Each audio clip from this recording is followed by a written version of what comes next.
नमस्कार, ब्रेकफास्ट बिना ब्रेक की करते हैं शुरुआत। मैं हूं बरखा शर्मा। बिहार में दिग्गजों की ताबड़तोड़ रैलियां। केंद्रीय रक्षा मंत्री राजनाथ सिंह चुनाव में बीजेपी प्रत्याशियों के लिए प्रचार करेंगे। राजनाथ सिंह आज कैलगांव, बरहरा और चैनपुर में चुनावी जनसभाएं करेंगे। बिहार में आज बीजेपी अध्यक्ष जेपी नड्डा की भी 2 रैलियां होनी है। नड्डा बक्सर और आरा में एनडीए के पक्ष में माहौल बनाएंगे। यूपी के मुख्यमंत्री योगी आदित्यनाथ की आज फिर बिहार में चुनावी रैली है। जमुई, तरारी और पालीगंज में जनसभा को संबोधित करेंगे योगी। आरजेडी नेता तेजस्वी यादव आज रोहतास में ताबड़तोड़ 5 रैलियां करेंगे। इसके बाद वो औरंगाबाद और जहानाबाद में चुनावी जनसभा को करेंगे संबोधित। एलजेपी अध्यक्ष चिराग पासवान आज बिहार फर्स्ट, बिहारी फर्स्ट का विजन डॉक्यूमेंट लॉन्च करेंगे। इसमें सीतामढ़ी मंदिर को अयोध्या की तर्ज पर बनाने का संकल्प। बिहार के डेप्यूटी सीएम सुशील मोदी की अचानक तबीयत खराब हो गई, जिसके बाद डॉक्टर्स ने उन्हें रैलियों में शामिल नहीं होने की हिदायत दी। बिहार चुनाव में यूपी के मुख्यमंत्री योगी आदित्यनाथ की एंट्री हो चुकी है। योगी ने कैमूर में कहा कि हम देश और विकास की बात करते हैं। बिहार के पालीगंज में रैली के दौरान तेजस्वी यादव ने सूबे के मुखिया नीतीश कुमार पर जमकर हमला बोला। उन्होंने कहा कि बिहार को विकास, शिक्षा, स्वास्थ्य और रोजगार चाहिए। औरंगाबाद में तेजस्वी यादव की जनसभा के दौरान एक दिव्यांग युवक ने उन पर चप्पल फेंक दी। मंच पर बैठे नेता और खुद तेजस्वी ये देखकर चौंक गए।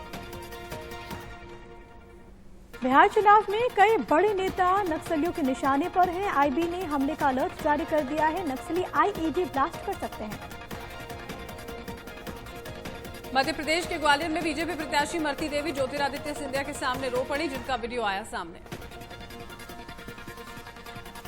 ग्वालियर में ज्योतिरादित्य सिंधिया ने कहा कि मरती देवी जी ने अपना संपूर्ण जीवन डबरा की जनता के प्रति निछावर किया है। कांग्रेस नेता राहुल गांधी ने कमलनाथ की टिप्पणी से असहमति जताते हुए कहा कि जिस तरह की भाषा का उन्होंने इस्तेमाल किया है वो मुझे पसंद नहीं है। राहुल गांधी के बयान पर कमलनाथ ने कहा कि वो राहुल जी की राय है। मैं अपने बयान पर खेद जता चुका हूं, मैं क्यों माफी मांगू। मध्य प्रदेश में कमलनाथ के बाद शिवराज के मंत्री बिसाहू लाल साहू की टिप्पणी। कांग्रेस नेता विश्वनाथ सिंह की पत्नी के लिए अभद्र भाषा का किया इस्तेमाल। मध्य प्रदेश की अध्यात्म एवं संस्कृति मंत्री उषा ठाकुर ने मदरसों को सरकारी खजाने से मिलने वाली आर्थिक सहायता बंद किए जाने की पैरवी की है। मध्य प्रदेश कांग्रेस ने मंत्री उषा ठाकुर पर सांप्रदायिक एजेंडा फैलाने का आरोप लगाते हुए चुनाव आयोग से मांग की कि वो इस मामले पर संज्ञान लें। कोरोना संकट के बीच प्रधानमंत्री नरेंद्र मोदी ने राष्ट्र को संबोधित किया और कोरोना को लेकर किसी भी तरह की लापरवाही न बरतने की सलाह उन्होंने दी। प्रधानमंत्री ने कहा कि आज देश में रिकवरी रेट अच्छा है, मृत्यु दर कम है। अन्य देशों की तुलना में भारत ज्यादा से ज्यादा नागरिकों का जीवन बचाने में सफल हो रहा है। कोरोना संकट के बीच प्रधानमंत्री मोदी ने राष्ट्र को संबोधित किया और कोरोना को लेकर किसी भी तरह की लापरवाही न बरतने की उन्होंने सलाह भी दी है। ड्रग्स केस में हिरासत में लिए गए डेमोक्रेटिक्स का एनसीबी ने मेडिकल टेस्ट यहां पर किया है। डेमोक्रेट्स को आज एनसीबी कोर्ट में पेश कर सकती है और पूछताछ के लिए रिमांड मांग सकती है। हाथरस केस की जांच के सिलसिले में सीबीआई की टीम ने दोबारा पीड़ित परिवार से मुलाकात की। इसी के साथ घटना वाली जगह पर भी सीबीआई की टीम दोबारा पहुंची। हाथरस कांड में अब एक और नया मोड़ आ गया है। सीबीआई टीम को जेल में बंद 4 आरोपियों में से एक आरोपी की मार्कशीट मिली है, जिसमें उसकी उम्र 18 साल से कम है। जम्मू कश्मीर के शोपियां में आतंकियों पर सुरक्षा बलों के बीच मुठभेड़ हुई। एनकाउंटर में सुरक्षा बलों ने 3 आतंकियों को मार गिराया। मारे गए आतंकियों के पास से भारी तादाद में हथियार की बरामद की हुई है, जिनमें AK-47 राइफल भी शामिल है। कश्मीर के अनंतनाग में छुट्टी पर घर आए पुलिस इंस्पेक्टर की आतंकियों ने गोली मारकर हत्या कर दी। मोहम्मद अशरफ भट्ट नमाज पढ़कर अपने घर जा रहे थे। 13 साल बाद अगले महीने मालाबार युद्धाभ्यास क्वाड नौसेनाएं करेंगी, जिसमें भारत, जापान, अमेरिका और ऑस्ट्रेलिया की नौसेनाएं हिस्सा लेंगी। क्वाड देशों के एक साथ आने से चीन तिलमिला जाएगा। पहले ही दक्षिण चीन सागर में तनाव चरम पर है। ऐसे में चारों देश ड्रैगन को साफ संदेश देना चाहते हैं। अमेरिका और भारत के रक्षा और विदेश मंत्रियों की बैठक होने वाली है, जिसमें अहम समझौता हो सकता है। एलएसी पर चीन से तनातनी के बीच अमेरिकी विदेश मंत्री अगले हफ्ते भारत आ रहे हैं। वो विदेश मंत्री एस जयशंकर और रक्षा मंत्री राजनाथ सिंह से मिलेंगे। इसके बाद श्रीलंका और मालदीव जाएंगे। वाराणसी में विश्वनाथ मंदिर और ज्ञानव्यापी मामले को लेकर कोर्ट आज फैसला सुना सकता है। विश्वनाथ मंदिर और ज्ञानव्यापी मामले को लेकर वाराणसी कोर्ट में कल सुनवाई हुई थी। इसमें कोर्ट ने सुन्नी सेंट्रल वक्फ बोर्ड के सिविल रिवीजन पर फैसला सुरक्षित रखा था। आईपीएल के 38वें मैच में किंग्स 11 पंजाब ने दिल्ली कैपिटल्स को 5 विकेट से हरा दिया है। लगातार तीसरी जीत के साथ किंग्स पॉइंट्स टेबल के टॉप 5 में पहुंच गए हैं। हार के बावजूद दिल्ली टॉप पर बरकरार है। दिल्ली के ओपनर शिखर धवन को मैन ऑफ द मैच चुना गया। धवन 106 रनों की नाबाद पारी खेली। दिल्ली ने टॉस जीतकर पहले बल्लेबाजी करते हुए 165 रन का टारगेट दिया। जवाब में पंजाब ने 19 ओवर में 5 विकेट खोकर 167 रन बनाकर मैच जीत लिया। किंग्स 11 पंजाब की शुरुआत खराब रही। टीम ने पावर प्ले में 3 विकेट गंवा दिए। कप्तान लोकेश राहुल 15, क्रिस गेल 29 और मयंक अग्रवाल 5 रन बनाकर आउट हुए।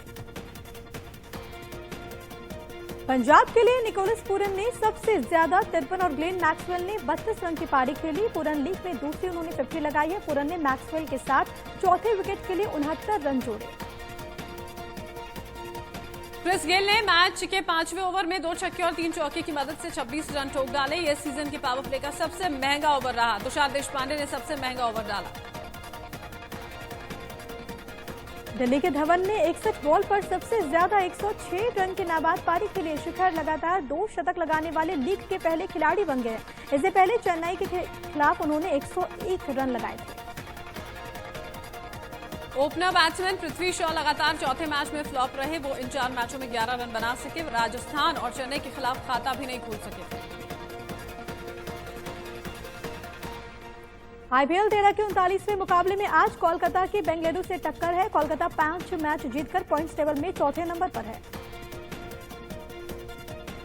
देश में पिछले 24 घंटों में कोरोना के 40,791 नए मरीज सामने आए हैं।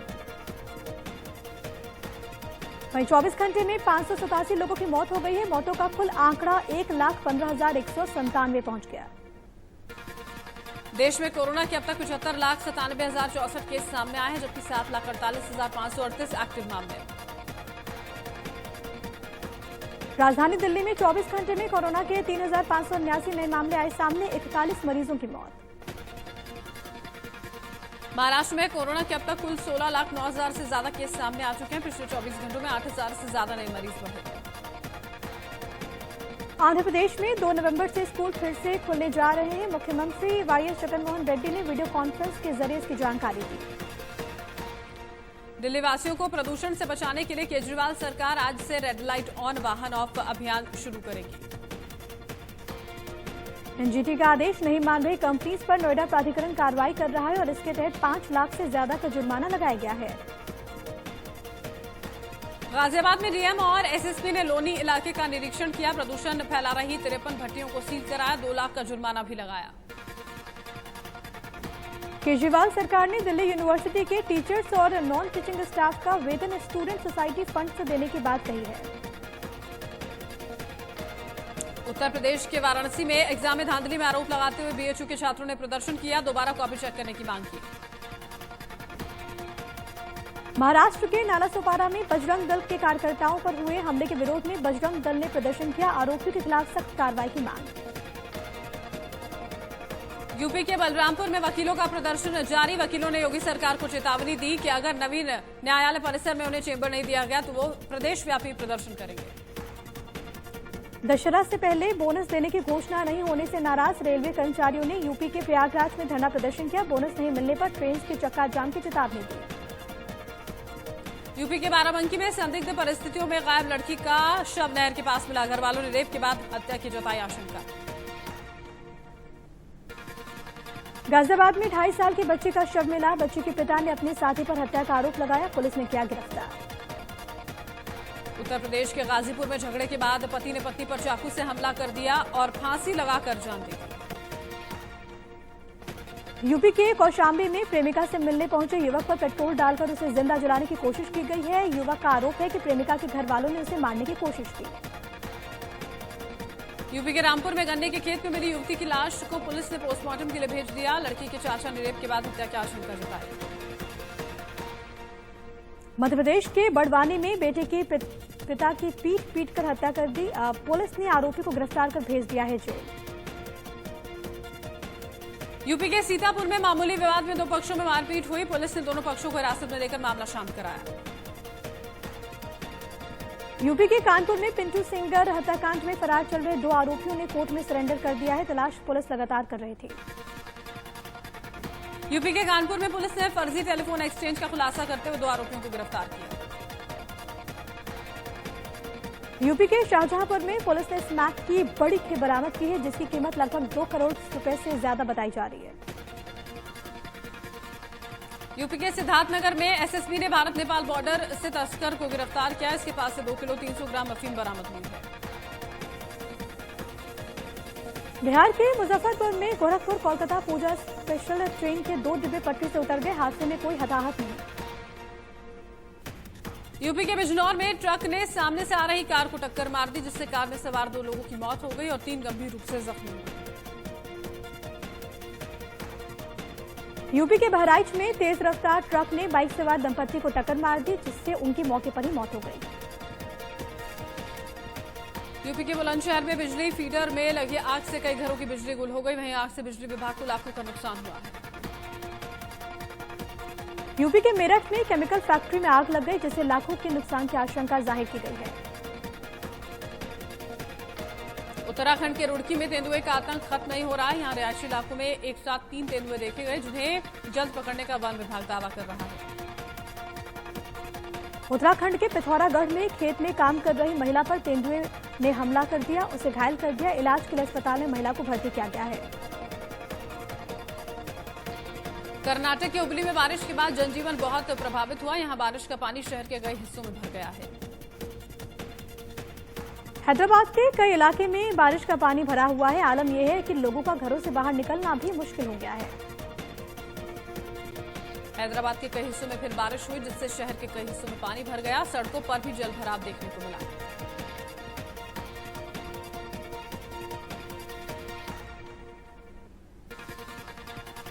शारदीय नवरात्र का आज 5वां दिन है। आज मां दुर्गा के 9 शक्तियों के 5वें स्वरूप मां स्कंद माता के दर्शन और पूजन का विधान है।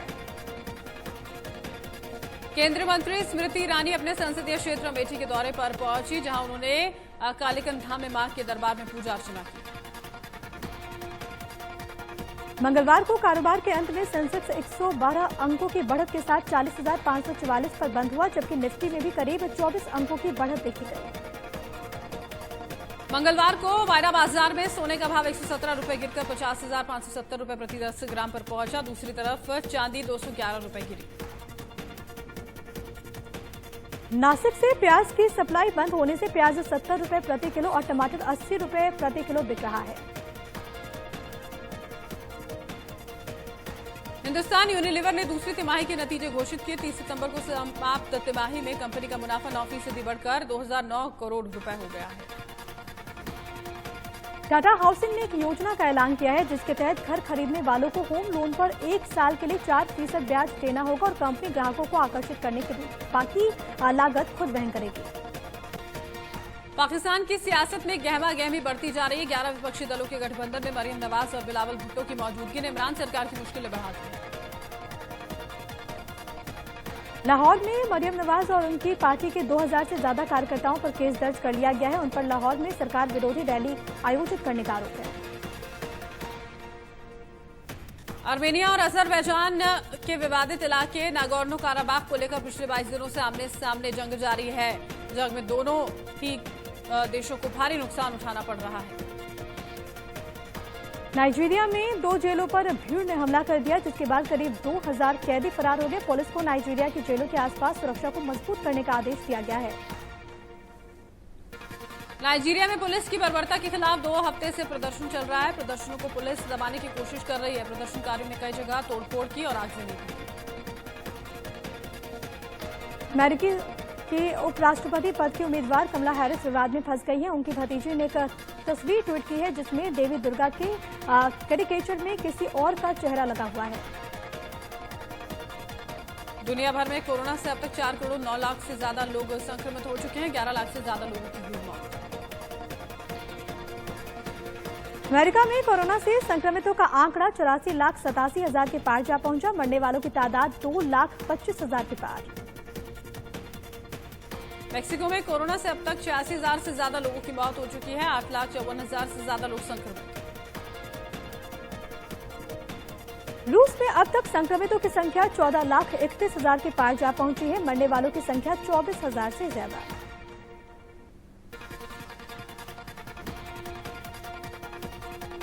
कोरोना से ब्राजील में अब तक करीब 1,54,000 से ज्यादा लोगों की मौत हो गई। 52 लाख से ज्यादा लोग बीमार। बॉलीवुड सॉन्ग जादू 7 समंदर पर अफ्रीका में भी यहां पर देखने को मिला है। यहां ढोलक की थाप पर हिंदी गानों पर विदेशी खूब थिरकते हैं।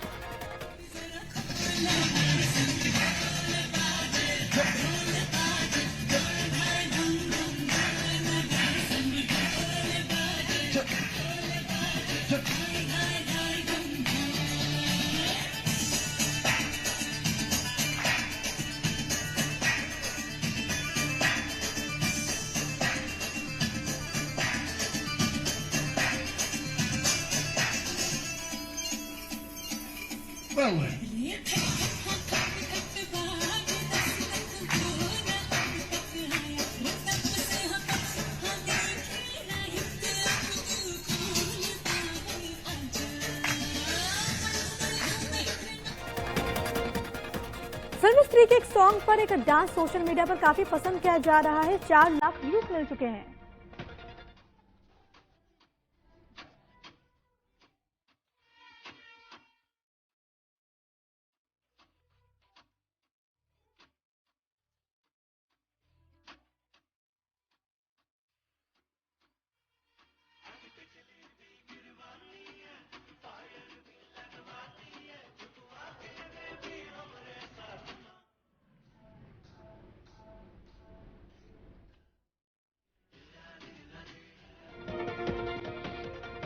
बॉलीवुड गाने पर लड़कियों का डांस इन दिनों सोशल मीडिया पर खूब हिट हो रहा है। फैंस इसे खूब पसंद कर रहे हैं।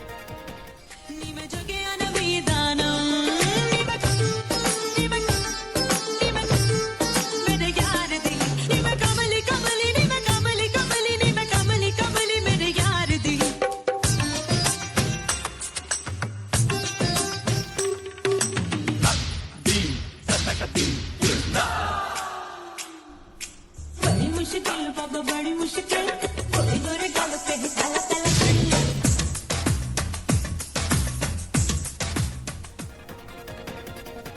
फिल्म वेलकम के सॉन्ग ऊंचा लंबा कद पर कपल की परफॉर्मेंस सोशल मीडिया पर हिट है। इसे 4 लाख बार देखा जा चुका है।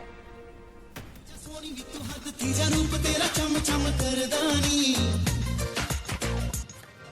मैं तेरे तेरे मते मारे